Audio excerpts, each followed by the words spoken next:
Several passengers were feared dead on Thursday morning after a train and a BRT bus collided in Ikeja area of Lagos.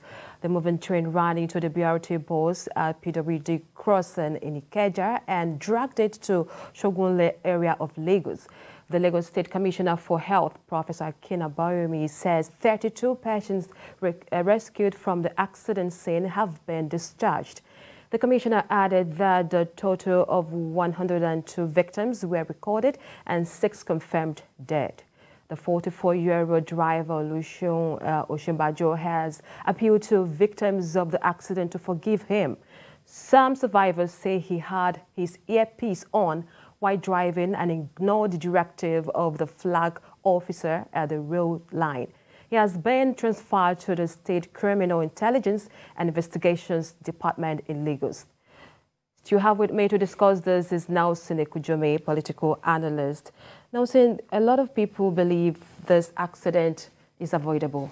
Do you agree? Absolutely, I agree absolutely. If the driver had exercised caution, because a lot of times we see that our people, whether as commuters or as pedestrians, we don't have regard for the fact that the road or the rail line is, is a dedicated place for vehicles or for trains. When you are approaching the rail crossing, there's a sign, there's a sign post around there, warning.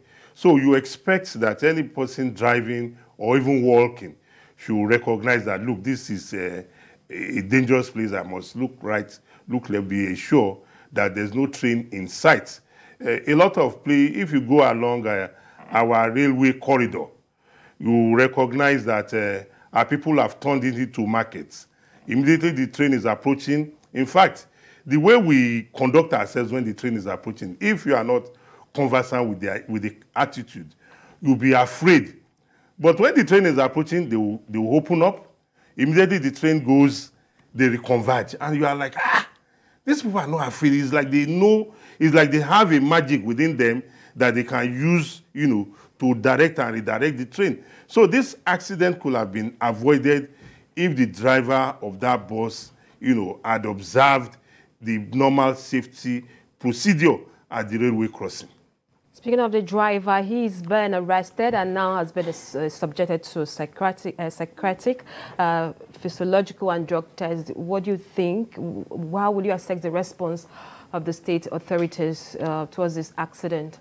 Well, that is in line with global best practices because when accidents like that occur, the responsibility of the state is to investigate and make recommendations such that we won't have a reoccurrence.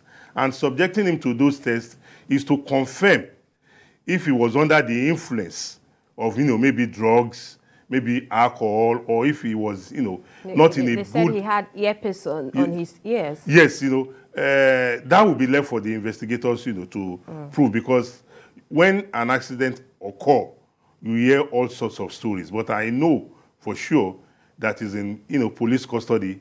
In the course of investigation, Nigerians should demand that the police avail us with the facts such that it will become a recommendation that we can all begin an advocacy around it, such that if you are driving, the normal slogan is that don't drink when you are driving.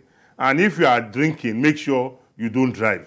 We can now have the advocacy of if you are driving, make sure your earpiece is not on. That could also be an advocacy slogan for us here in Nigeria. Let me also have your take on measures you would suggest that we prevent a similar occurrence in the future. One of the measures I would want to suggest is for the Nigerian Railway Corporation, in conjunction with the various state governments where rail line passes, to erect a barricade such that people will not be able to trade, because this is not the first time we're having incidents like this. So wondered what business does BRT bus have or has? No, from the accounts of eyewitnesses and even the victims, it was the driver felt he would be smart enough to cross before the railway comes. So we need to have even railway barricades. I recollect when I was growing up, I grew up in Apapa, that's where I'm from. And when you see the railway vehicular crossing intersections on the road, there's always this barricade that when the train is coming, the barricade will come down. It will block the road. I also recognized it was there in Pensima, Agege at some point in time. I wouldn't know for now. And immediately the train passes, the barricade will lift up. Every vehicular and, human traffic can now proceed. So we need to, call on Nigeria Railway Corporation, because that is within their jurisdiction, to ensure that we erect these barricades across all intersections where, vehicles can pass. Not only in Lagos State, because we have seen this accident happen time and time. Before this accident, we had one somewhere in Abuja, where the woman, I think it was a woman in a car, and the train crushed the car. I can't recollect if, there were casualties. So I think I want to use this medium to call on Nigerians, to call on the management of Nigeria Railway Corporation to erect, gate barricades. Because when the gate barricade come down, nobody can pass. Because a lot of our people, whether they are driving a car or riding an Okada or even walking on foot, believe, oh, the train is still far, I can run across.